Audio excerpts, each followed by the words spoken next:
It's good to see you. Good to worship by singing with you today. Just want to say thank you so much for your grace and patience with us as a staff and an elder board as we have tried to navigate through these difficult times. I know we've changed plans and changing Power Up and changing it here and there and asking this and that. I'll tell you, there was no class in seminary called Pandemic 101. I'm going to guess there is now, so if anybody plans on going to seminary, they probably will put one.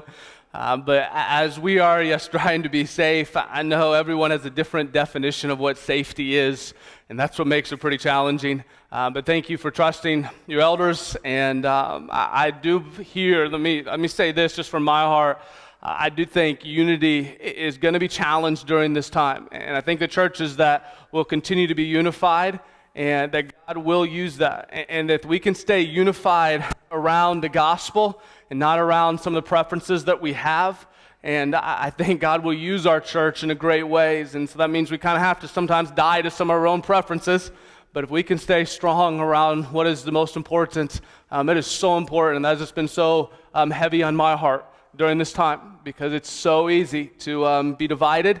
And so let us strive for unity. Remember, when you strive for unity, you're going to walk in humility.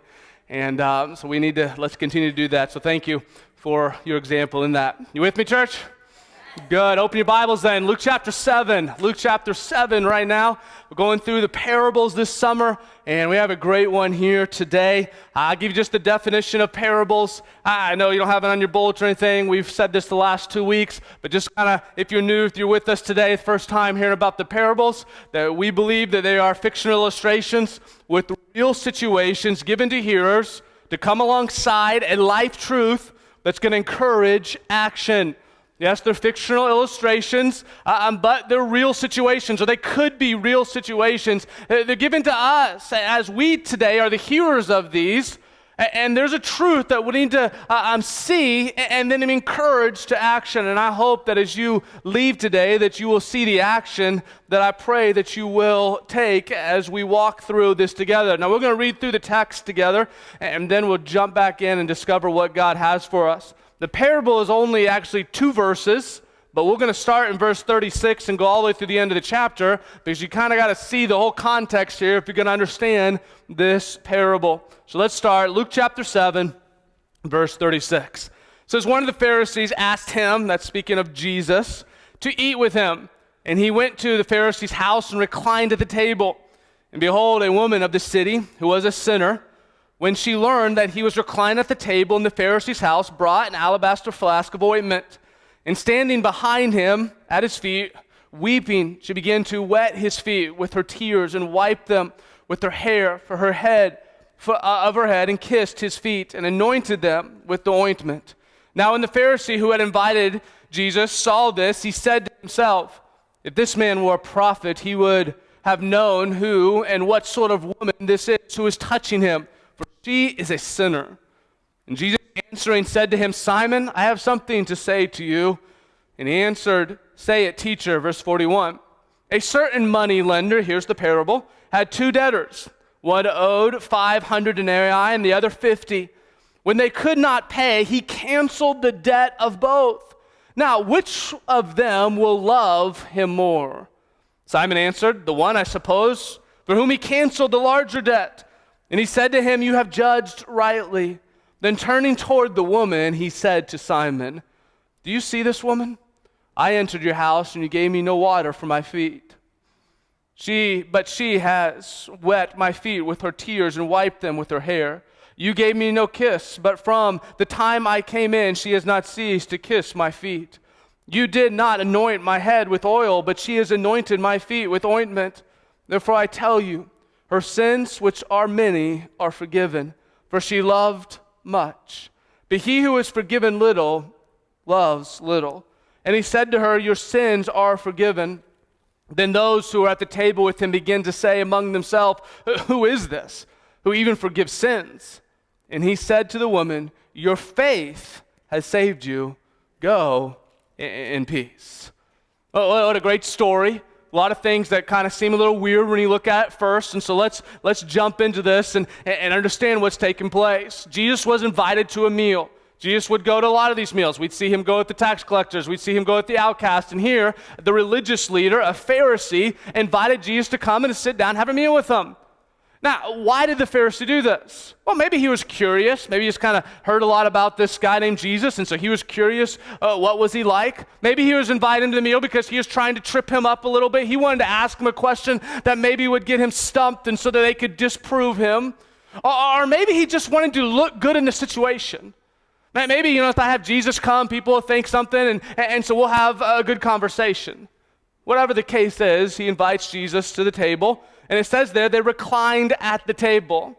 Now understand, during that time, they would lie down while they're eating. They usually would have their feet directly behind them, and they'd kind of lean on both elbows and kind of reach down and grab their food. Or they'd lean on one elbow and lay to the side of the table, more like this, as they would eat. This was kind of normal in that time. I don't know about you, but that sounds kind of nice, to be honest with you. I enjoy lying down and eating at the same time. Now, I will say, with 5 kids, I'd have to have a pretty big house and a pretty big room to have 5 or 7 beds around the table. So probably not going to work, and it's hard sometimes for my kids to eat sitting up. I can't imagine them lying down trying to eat. But this is what they did. So understand, that was kind of the norm back then. This wasn't something out of the norm that they were doing here. So it says there, while they were doing this, a woman of the city who was a sinner came. She was known. She was a woman of the city. People knew who she was. She had a reputation, but her reputation was not good. You may read this story and say, Jeremiah, I know the story about the woman anointing Jesus' feet. It's also in Matthew and Mark and Luke, or Matthew, Mark, and John. Well, actually, I believe there are actually 2 different stories. I think there are 2 times that Jesus has his feet anointed by a lady who poured oil upon them. Now, we're not going to take time to study it all out. You can go look. Matthew, Mark, and John, I believe, are one account, and Luke actually gives us another account. And the reason why sometimes they get mixed up is because in Matthew, Mark, and John, it was Simon the leper's house they went to, and in Luke here was Simon the Pharisee's house. Simon was a pretty common name. It also was Mary in Matthew, Mark, and Luke, or Matthew, Mark, and John, Mary whose sister was Martha and Lazarus' brother. And here, this was probably Mary Magdalene, it could be, and we'll talk about that as we go through. Now, you can go study out this week. It's something for you to dive into if you want to kind of parallel the different ones. Now, another question you might ask, though, is this kind of weird that she's kind of broke into the house and started to anoint this guy's feet? I mean, that's kind of, how'd she get past the guards? How'd that take place? In our day, that seems weird. I mean, can you imagine sitting at your table and eating and someone just kind of bursting through your house and opening the door up and coming to your guest and starting to wash their feet? Okay, that would be a little awkward in our society. But during that time, wealthy people, a lot of times, they would have an outdoor sitting place. And kind of like you see here, it would be outdoor. And what would happen was people would actually gather around to listen to their conversation. And that was kind of, so religious leaders would talk and they would have these conversations, and the people knew that these 2 people were having this conversation and they wanted to hear about it. It was normal for them to get a crowd to gather around them as they were sitting and having conversation. So for this lady, it probably was pretty normal in a crowd that were listening, because people probably heard Jesus is coming to this Pharisee's house. They're probably going to have a pretty good conversation. And listen, we do that today also. We do it in panels. You ever been to a panel where, conferences, they have these big panels. People sit around a table, and they have conversations back and forth. Now, I've been on panels before, and none of them had food and were able to recline at the table while it was taking place. I think that should be the new type of panel. But so the 21st century, we do panels too. That's kind of what this was. Well, people would gather around and listen as they would eat and as they would talk and as they would discuss the Bible. People would listen and learn. And so the lady probably did not break into the house. She's probably already in the crowd, noticing that Jesus' feet were not washed, and felt compelled to go and do it herself. Now, again, that sounds weird, the whole washing of feet thing. And again, in our culture, that's not the norm. Remember, they walked everywhere they went pretty much. Jesus didn't jump in his car to drive to the Pharisee's house. And most of their shoes were sandals. And so when they get to some place, you think about walking in dusty roads, if it was muddy. And so it was pretty normal when you get to a house to have your feet washed. Now, last night I was talking to my kids, and usually on Sunday night I go out and sometime that night we'll get ready and start praying and go back to my bedroom or go outside. And so my kids knew that was kind of coming, and so they sometimes try to talk me out of it because they want to do more stuff with me. And so I was like, I gotta go study. And so my son Haddon, though, asked me, Dad, is there anything funny in your message? Now, to my son, it's a good message if he laughs, okay? My kids are my highest critics, just to let you guys know. And so I was like, well, no, not really. I'm not really that funny of a guy. No, nothing really funny in it. And he goes, well, let us help you. I said, okay. I think they're just stalling me going. But they said, let's help you. I said, okay. And so tell us what your message is about. So I started telling my kids what the message was about and about how this lady came and washed Jesus' feet. And they're like, you should talk about feet. That would be funny. It's like, feet are disgusting. But you should talk about feet. So they said, Dad, what's the largest foot? And so I looked it up, and this guy, Robert Wadlow's shoe, he's also the tallest man in the world, or was the tallest man in the world. He has size 37. It's about 1.5 feet. I mean, that's a big foot. And if you're more of a modern day, if you're a sports person, Shaquille O'Neal played basketball, the biggest foot in the NBA, and it is size 22. I was someplace, some museum where they had one of his shoes there, and my foot just looked so dinky compared to his shoe. I mean, that's a big, can you imagine reclining at the table and looking over and that foot right there in front of you? that would maybe not be and especially if it was dirty on top of that. My kids also asked, one of them said, well, you should show some pictures of some ugly feet. And so I decided to do that.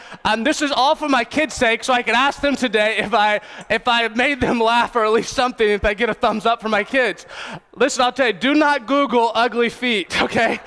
There are some I'll take those away. There are some really disgusting ones on there. Now, this is probably more legit of what it would have looked like.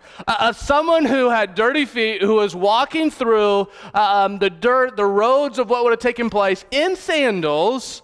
And so when you came in to eat, can you imagine that that's right there next to your face if you're sitting at the downside of that person? Probably smelled a little bit. And so it was a normal thing. Now, it was not obligated in that culture for the host to wash the guest's feet, but it was a sign of respect. It was what a host would do to show respect that was there. It was not obligated for them to have their servant do it, but at least they usually, if they didn't do it, they'd have a servant wash their feet. And then at the very least, they'd at least have a bowl of water sitting out so that the person could wash their feet before they would do it. A lot of times they'd put even oil on their head or on their feet so that that smell would go out instead of their feet.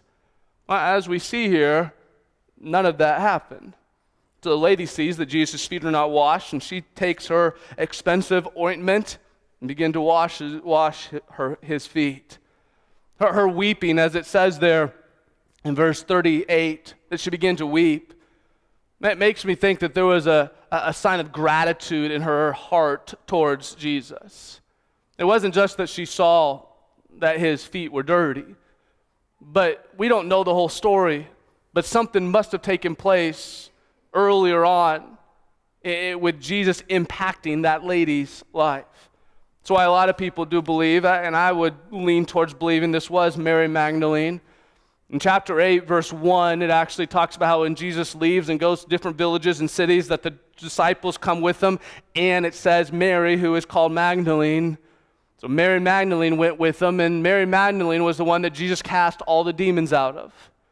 So maybe it was the day before that Jesus cast the demons out of this lady, and her coming, listening to Jesus, sees that his feet is not washed, and she goes in great gratitude and washes Jesus' feet. Maybe for the first time she felt some type of worth with Jesus. Letting down her hair was a pretty big deal. Ladies did not do that in public. Kissing his feet was a sign of humility. It wasn't something totally out of the norm. It was a way to show respect and gratitude. The host, he didn't do any of that. It'd be like if someone came to your house and you didn't shake their hand or you didn't give them a hug. Now, in COVID days, you might not do that anyway, but in normal, shake their hand. That's just kind of normal. When someone comes to your house, that's what you do. And back then, when someone come to the house, you kiss them on the cheek. And they didn't do that. And he didn't get that. Here, the Pharisee, he sees this woman do all this, and what he says to himself, so he's thinking in his mind, and he says to himself, this can't really be a prophet. Jesus can't be real, because if he knew what type of woman that is right there, then he would never let her touch his feet. I mean, what a pious attitude that he shows here. I love it. It says in verse 40, and Jesus answering said to him, which is cool because he didn't ask any question. It was all in his mind. But again, Jesus knows our thoughts, right? So Jesus says, okay, I'm going to answer even though you didn't ask the question or I heard it in your mind. Simon, I have something to say to you. He says, okay, you can say it. And here's where Jesus gives this illustration, this parable. It's short. It's a story coming alongside of a truth. He talks about money. A certain money lender, he had two people in debt to him. One owed him 500 denarii. That's about 1.5 to 2 years' wages. So it was a lot of money. The other owed him 50, which is about maybe a couple months' wages. So not quite as much. But they couldn't pay. And he canceled the debt for both of them. And asked them, who will love more? Which is a pretty simple question. It's a pretty easy parable to understand, but what truth is Jesus trying to get across here? Listen, the parable is not saying that Simon has so little to be forgiven because he is such a good person. Okay, that's not what it's talking about here. No, Jesus is saying that Simon does not see his need. Simon thinks he's a really good person. Simon was missing what was right in front of him. He gave Jesus no respect and actually acted in pride. You see, the fact is, church, Simon was just as needy as that woman was. Simon was just as great a sinner as that woman was. The Pharisees thought that their love for God was so much bigger or so much greater than everybody else. And Jesus kind of flips the coin here and says, you see this great sinner? Her love for me is greater. Why? Because she understands what she's been forgiven of. And then he looks at the woman, but he talks to Simon. He looks at the woman and says, do you see this woman? I almost wonder if he's asking more than just the physical sight there to Simon. Simon, do you see this woman? I entered your house and you gave me no water for my feet. Not even a bowl, nothing. You gave me no water. But she has wet my feet with her tears and wiped them with her hair. You gave me no kiss. There was no greeting when he came in. But from the time I came in, she has not ceased to kiss my feet. You did not anoint my head with oil. You didn't give me anything. Where most of the time it would give us so we'd smell good and we could be in this close proximity to people. You did none. But she has anointed my feet with ointment. Therefore I tell you, look at this in verse 47. Her sins, which are many, are forgiven, for she loved much. Here's the first truth that I want you to see. I want to give you 3 today. Here's the first one, is forgiveness is a gracious act of God. Forgiveness is a gracious act of God. Remember, grace is receiving something that we don't deserve. We're all in debt to God. We all have wronged him, and our debt is way too large for us to pay back. Listen, if you look at this parable and think, you know what, I haven't been forgiven quite as much because I was saved at a young age, or I'm a pretty good person, so I haven't quite racked up the debt, so I probably identify closer with the person who has the 50 denarii debts than the 500. Listen, you've missed it. You're just like Simon the Pharisee. And I don't say that because that's how I used to think. And as I first read that, that's probably more where I'm at. I'm probably just, there. We think, that our sin of pride is not as bad as the person's sin of adultery. That's a lot worse. Really? I mean, pride is saying, God, I don't need you. I can do this on my own. That sounds pretty bad. In the Old Testament, God looked at the nation of Israel and said that you've robbed God. I mean, stealing sounds pretty bad in itself, but stealing from God? I mean, that sounds pretty bad. Israel asked, how have we done that? They were not faithful with their money. They withheld their gift to God. Jesus says in Matthew chapter 5, if you hate your brother, you have committed murder in your heart. Listen, we've all acted in pride, which makes us rejectors of God. We've all at times been unfaithful with our money, which makes us robbers from God. We all, at least most, have hated someone, which makes us murderers. Church, can I ask you, are we great sinners? Yes or no? Yes. Now you may say, Jeremiah, if you're trying to encourage me, you're not doing a very good job of that right now. Listen, I think a lot of us, including myself, we don't see how great our sin is. I was saved at 6 years old.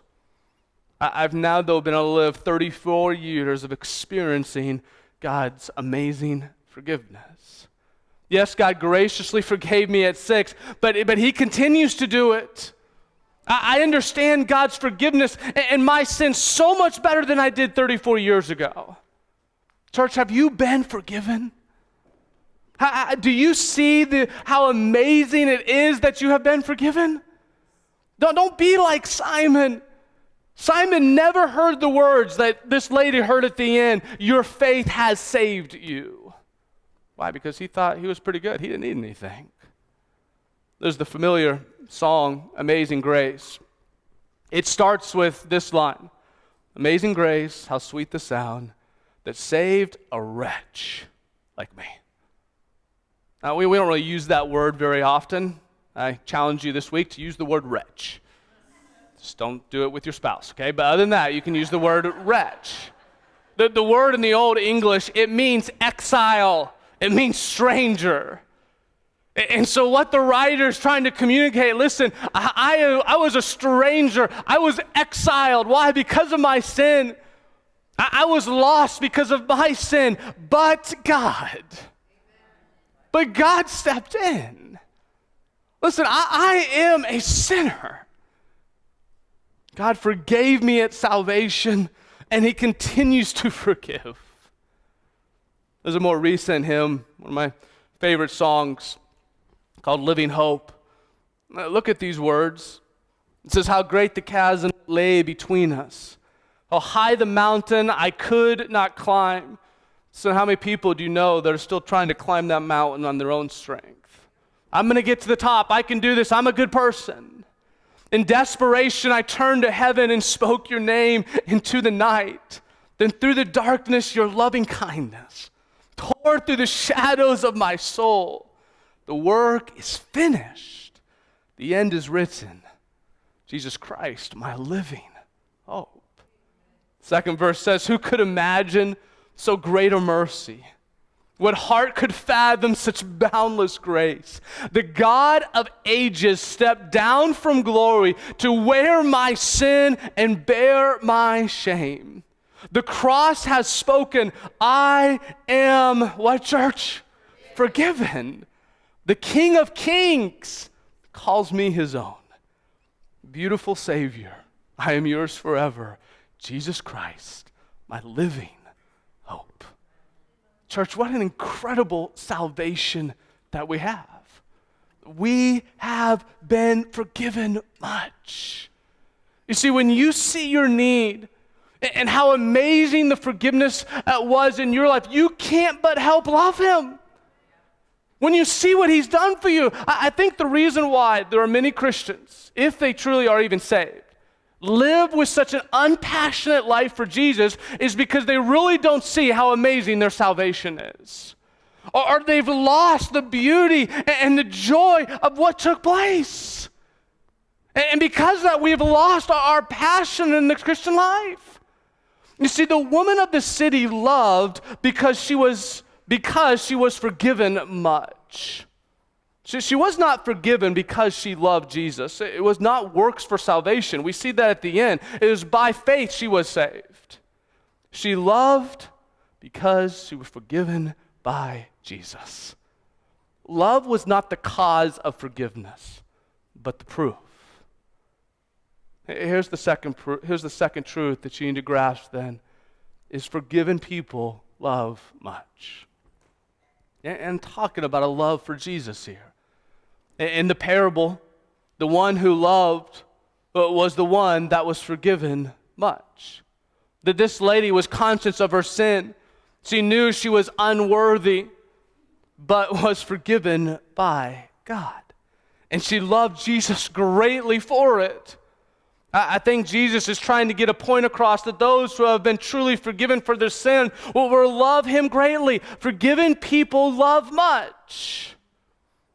Church, listen, we are all represented by the lady of the city. We're broken and we're needy. And like her, we should be grateful.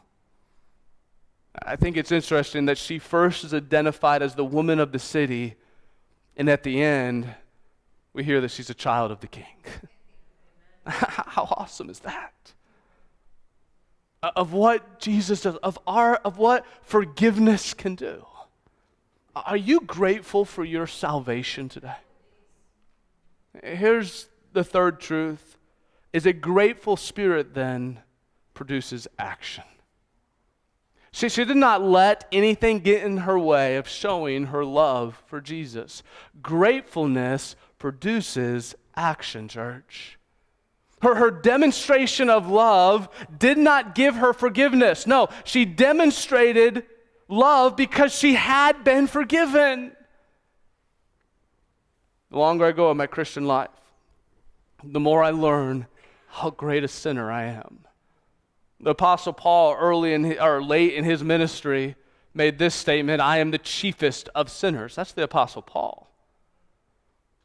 But I also learned the longer I go in my life is how amazing God's forgiveness is. And how he washes me with his forgiveness. I'm grateful. Which leads to action in life. Here's how I want to close. I want to ask you this question right here.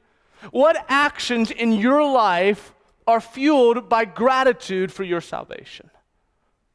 Something I want you to think about. Maybe go home this week and write them out. What actions in your life are fueled by your gratitude for your salvation? When you look at your life, what actions do you do because you're grateful of what Jesus has done for you? Not because you're just checking a box because, if I'm good, I got to do this, and I got to do this, and I got to do this. No, what do you do because it's just out of gratitude, because you're so grateful for what Jesus Christ has done for you?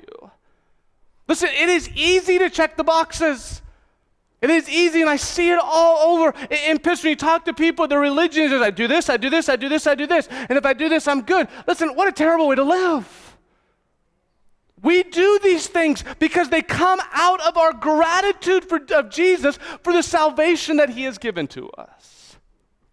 I had time this week to think about those and just jotted a couple down of things that, at times, I sometimes can use them as just to check a box. But by God's grace, these things are in my life because I'm just grateful for the salvation that God's given to me. I'll share a couple with you just to get your mind thinking. You don't need to write these down. These are just where my gratitude fleshes out. Just my morning sits with Jesus. And I get up in the morning, I sit with Jesus, not because someone says, Jeremiah, you have to do that. If you don't do this, you're not a good person. No, it's because God saved me, and he wants to have a relationship with me, so I want to get up and sit with him. You see, gratitude produces action. Here's another one, just worship by singing. Listen, I love to worship my King. You don't have to tell me to worship passionately. This is the one who saved me.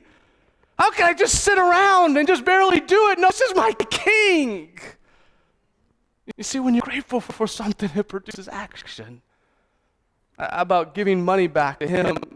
The reason why I give back to him, it's all his. But it's out of a grateful heart. God, you've done so much for me, so yes, take it. About just being a witness to others, God. I'm grateful that he saved me. I want others to know that. So I want to be a light. I always want to be ready. I want us to always have that hope in me that's ready to give an account for the hope that's within me. Why? Because I'm grateful for what he's done for me. About coming to church. When Jesus died for me to be part of his body, the church. The local church is this picture. So gathering with other believers is possible because of my salvation. This is why I love the church. I love gathering. Again, you don't have to take mine. But what actions in your life are fueled by your gratitude for your salvation? What actions are? You say, Jeremiah, I'm just going to, take yours and that's good. No, I don't want you to do that. You say, Jeremiah, what do I do if I don't have a lot of actions? If I don't have this gratitude for my salvation? What do I do? Listen, the answer is the gospel. When you see how amazing the story of the gospel is, your life will be fueled by actions of gratitude. The reason why we continue to preach the gospel here at Reclamation Church is because it's what fuels everything that you do. And without understanding and continuing going back to the gospel, you will lose that passion and that fuel in what you do.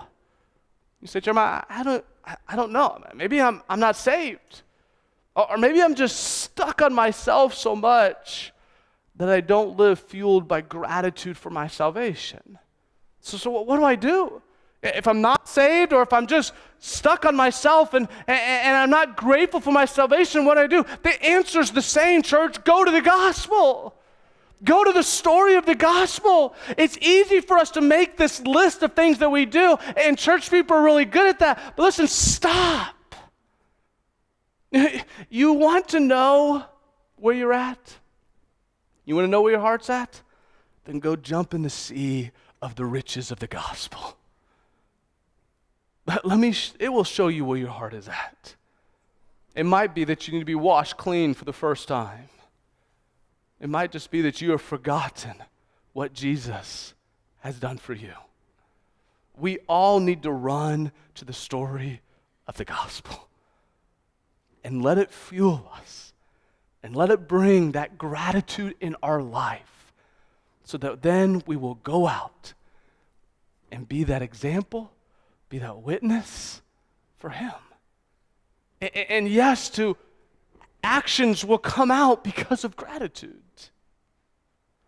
And see, when I see people in church who the consistency of their Christian life is just coming and sitting on Sunday, my heart breaks because I don't think they really understand how incredible their salvation is.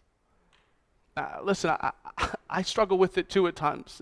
I try every day, and I'm not successful in it, but I try every day to just say, God, thank you for my salvation. Because I know how easy it is for me to kind of slowly forget and get so wrapped up in my little world that I forget what he's done for me.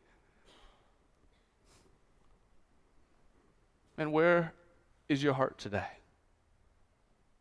And no matter where it's at, run to the story of the gospel. Jump into the riches of the gospel. See what he's done for you. See how incredible your salvation is. See how incredible that forgiveness is. Because he who has been forgiven loves much. You want your love for God to intensify, then understand the incredible story that he's done for you. As Miguel comes and we get ready to close, listen, maybe you're lost today and you have no relationship with Jesus. Then run to the gospel. Maybe you've been focusing on yourself way too much. And you need to stop. And say, you know what? It's not about me. It's about him. Turn and embrace the gospel. The story of the gospel, what Jesus Christ did for you. Man, continue to preach it to yourself. Continue to tell it to yourself. He died. He went to a cross. He took your sin. Yes, mine was 30, 40 years ago, but this week I just sat there and started to think, where would I be at today if it wasn't for what Jesus did for me? Man, I know my sinful nature or what I bend towards, and I can't imagine if I didn't have his forgiveness and grace where I would be at. No matter where you're at today, run to the story of the gospel. Let it fuel your gratitude. And out of that gratitude will fuel your actions. Not just trying to do all these lists. Not just trying to be good. Simon, he was good. He was a good guy. But he missed it. The lady of the city, she got it. Because she saw how forgiven she was. I'd like to close before we pray today just by singing that song, Living Hope. If you'll stand with me, let's sing this story of the gospel. Preach it to ourselves. If you need to stop, if you need to just pray and ask God for forgiveness maybe, that you have not been grateful, then do that. Then join us as we sing this.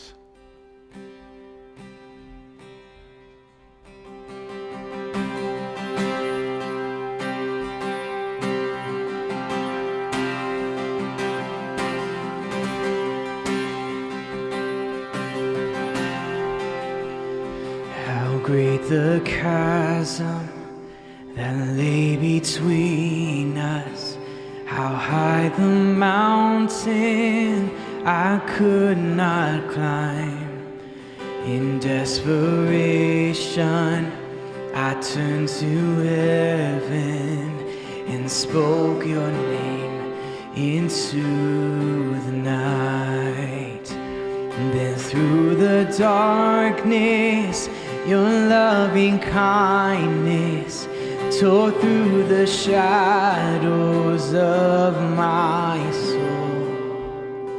The work is finished, the end is written. Jesus Christ, my living hope.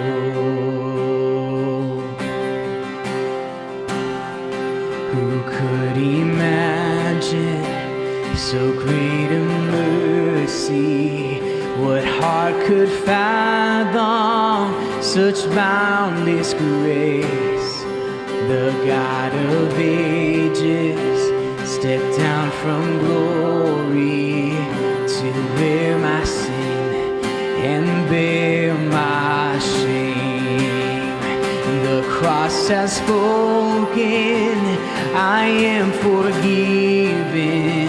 The King of Kings calls me his own. Beautiful Savior, I'm yours forever. Jesus Christ, my living hope. Hallelujah, praise the one who set me free. Hallelujah. Death has lost its grip on me. You have broken every chain. There's salvation in your name, Jesus Christ, my living hope. Hallelujah, praise the one who set me free. Hallelujah, death has lost its grip on me. You have broken every chain. There's salvation in your name, Jesus Christ, my living hope. And then came the evening when it was finished. Your beaten body lay in its grave. The Son of Heaven lay down in darkness. It seemed that death had the victory. Then came the morning that sealed the promise. Your bearing body began to breathe, and out of the silence, the roaring lion declared the grave has no claim on me. Shout it out, Jesus, yours is the victory. Yeah, hallelujah, praise the one who set me free. Hallelujah, death has lost its grip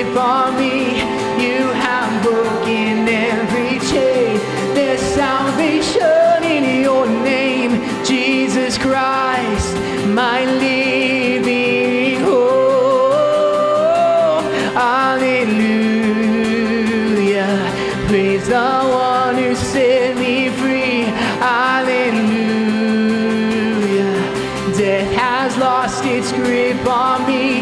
You have broken every chain.